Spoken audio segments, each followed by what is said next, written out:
ইচ্ছে আর জেদ থাকলে যে নিজের ভাগ্য আর মাটির রূপ দুই বদলে দেওয়া যায় তার জীবন্ত প্রমাণ চুয়াডাঙ্গার দামুড়হুদা উপজেলার রানা আলী।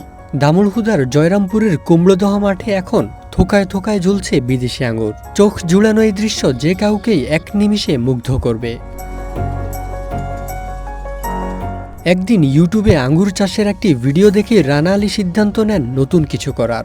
দীর্ঘদিনের চেনা গোলাপ চাষ তুলে দিয়ে কৃষি অফিসের সঠিক পরামর্শ নিয়ে তিনি ভারত থেকে আনিয়ে নেন 5টি উন্নত জাতের চারা: বাইকনুর, গ্রিনলং, অ্যাকোলোর, জয় সিডলেস আর ব্ল্যাক ম্যাজিক। নিজের 18 কাঠা জমিতে 9টি মাস অক্লান্ত পরিশ্রম করেন তিনি। মাত্র 3 মাসের মাথায় গাছে আসে ফুল, আর তারপরেই কাঙ্ক্ষিত ফল।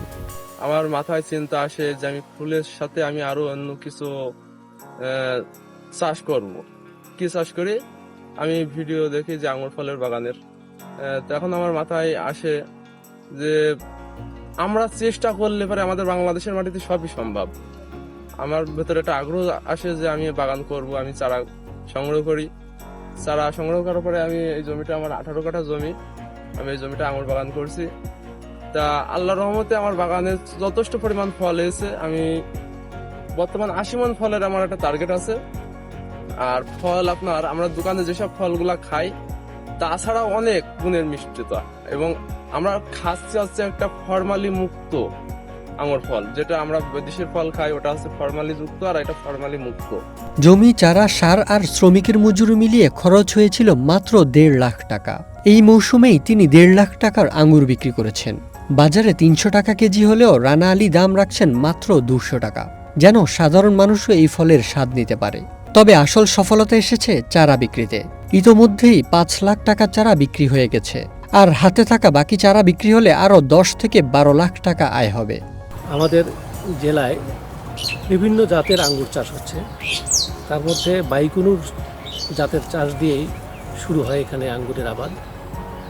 এরপরে যে জাতটি বলবো যে আসলে আমাদের গ্রিনলং, এই জাতটি আশা করছি যে জাতটি একসময় একটু বিপ্লব ঘটাতে পারে।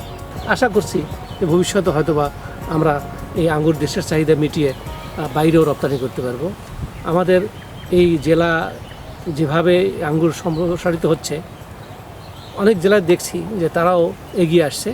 এটা যদি একটা আন্দোলনের তৈরি করা যায় তাহলে নিঃসন্দেহেই আমাদের এই আঙ্গুর চাষ সফলতা ঘটবে আর কি। দামুড়হুদা উপজেলায় গত বছর থেকে আঙ্গুরের চাষ শুরু হয়েছে, এবং আমাদের তরুণ একজন উদ্যোক্তা রানা, সে নিজেই উদ্যোগ নিয়ে এই বাগানটা করেছেন। তো আমরা আসলে তিনি নিজে কিছু জাত ইন্ডিয়া থেকে নিয়ে এসে করছেন। তবে যে বিষয়গুলো খেয়াল রাখতে হবে যে আঙ্গুর চাষের জন্য যে তাপমাত্রাটা দরকার, এই তাপমাত্রাটা যে 25 থেকে 32 ডিগ্রি সেন্টিগ্রেড, এই তাপমাত্রাটা হচ্ছে অপটিমাম টেম্পারেচার। আর 35 ডিগ্রির উপরে চলে গেলে আসলে আঙ্গুরের জন্য ক্ষতি। এবং বৃষ্টিপাতের বিষয়টাও মাথায় রাখতে হবে, কারণ বৃষ্টিপাত বেশি হলে আঙ্গুরটা পচে যায়। আজ প্রতিদিন মানুষ রানা আলীর এই স্বপ্নের বাগান দেখতে আসছেন, চারা নিতে আসছেন। আমাদের দেশে যে এখন বিদেশি মতন আঙ্গুর পাওয়া যায়, এটা তো আমি কখনো কল্পনাই করতে পারিনি। এর আগে বর্তমানে আমি ইউটিউবে অনেক জায়গাতে দেখেছি যে এখানে আঙ্গুর পাওয়া যায়, বাট বর্তমানে আমাদের চুয়াডাঙ্গা জেলাতে আপনার জয়রামপুর গ্রামে আর কি আঙ্গুর চাষ হচ্ছে। লোকে মুখে শুনেছিলাম যে বিদেশি ফল আঙ্গুর হয়তো বা আমাদের দেশে হবে না বা টক, কিন্তু এই বাগান পরিদর্শন করার পর এবং এখানে এসে এই ফল খাওয়ার পরে আমার ধারণাটা সম্পূর্ণটাই পাল্টে গেছে। আমি ইউটিউবে রানা নার্সারির এই আঙ্গুরের বাগানের ভিডিওটা দেখেছিলাম, দেখে আমি এসে চারা নিয়ে গেছি 2টা। তারপর আমি ভাইকে বলেছিলাম যে পাকলে আমি আবার আসবো। তারপর আমি যোগাযোগ করলাম, বলছে পাকছে, ঠিক আছে আপনি আসতে পারেন। তবে আজকে আমি যোগাযোগ করলাম, করে আসলাম, খেলাম, ভালো লাগলো। মিষ্টতা অনেক বেশি, এবং মানে মার্কেটের মতো মিষ্টতা। মাত্র 1.5 লাখ টাকার পুঁজি, একটি ভিডিওর আইডিয়া আর নিজের আত্মবিশ্বাসকে সম্বল করে রানা আলী আজ 15 থেকে 16 লাখ টাকা আয়ের দোরগোড়ায়।